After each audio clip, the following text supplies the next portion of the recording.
Hey y'all, so I'm going to be doing voiceover for this because I just want you to have a better idea of what's going on here and what you're seeing on the screen. So I actually forgot to turn on the time-lapse setting for most of the animatic, and so what you're seeing is just the final bits of it, once I finally remembered to turn on the time-lapse setting in FlipaClip. So anyway, you can see me struggling with Talia's expression here. It took me a while to find something that I was satisfied with, but even then, I ended up changing it later, which you see there.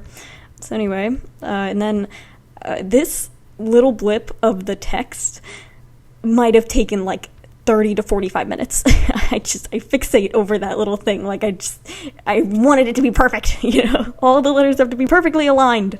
Anyway, so now I'm starting on the assets here, and this is actually the easiest part of the process because, you know, you can see me placing the assets there. Like, it's just moving them around. Like, it's no big deal. All of them are already drawn.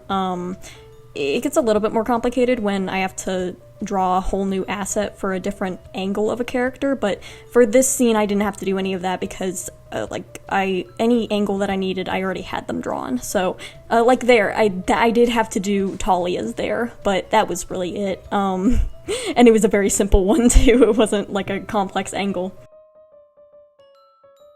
So anyway, for Fiery here, he's like completely standstill, and I wouldn't have to animate the arms and legs for this shot, and so while I'm doing the asset, I just went ahead and did the arms and legs and the face anyway. And then for the arrow here, I was gonna have it be like a super lit up arrow, you know, super flashing lights. He's not okay! But I ended up going with the arrow asset from my show, Assembly, just to kind of call back to that. Because Arrow was a character from my show. And so anyway, just continuing on with the assets, like I said, it's the easiest, I think it's the easiest and quickest stage in the process. So you'll see the arms and legs are the hardest, I would say, but we'll get to that later.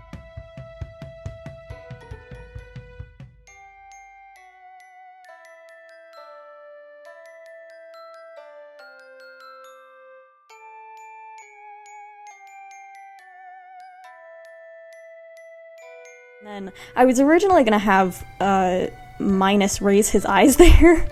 If you don't know, in Assembly, raising your eyes, it's just when your eyes get super big and you feel strong emotions. And so I was originally going to have him do that, but as you can see, I didn't end up going with that.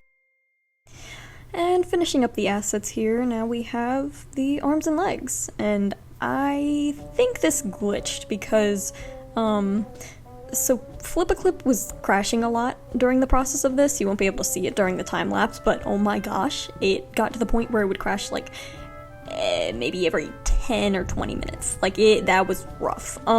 It's because of the canvas size, if you're wondering. Also because my iPad is really old. But when I have a larger canvas size like this, it was just really glitching out and crashing a lot.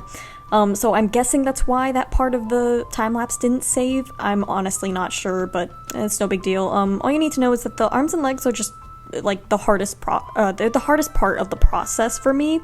Just because it's a lot of drawing. It's, like I said, the assets are the easiest because I don't have to draw anything new, I'm kind of just moving the assets around. But with the arms and legs, I actually have to go in and animate it, so of course it's gonna take a while. And then here's Talia having an existential crisis and questioning absolutely everything. She has fire powers and she sees this live fireball and is like, oh my god, are mine alive? What? So, anyway. And then here we're doing the lip sync. So yeah, I finagled with Fiery's lip sync a lot because I really wanted to do his in the style of BFDI, and it was kind of hard to switch between the two styles, but it ended up working out, and it was just a little tricky, and you can see the different colors of the mouths, so it was really cool to test out with the different styles of lip sync. That's something that is really cool. And then now I'm starting to color it. I'm starting to color the lip sync. Now, as you can see, I I do like tiny little touch-ups when I'm coloring the lip sync, because when I'm going in for the first draft of the lip sync, it's like super rough, and so when I go in to color it, I'm able to clean up those lines and make it look a lot more polished.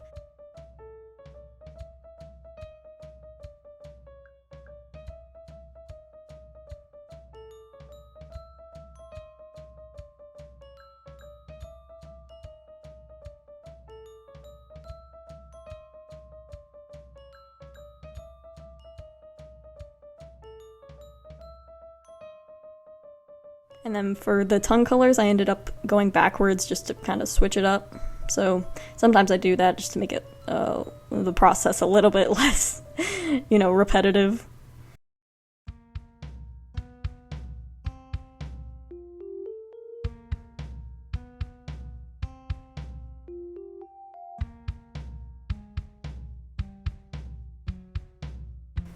And there you have it. Thank you for watching. Bye.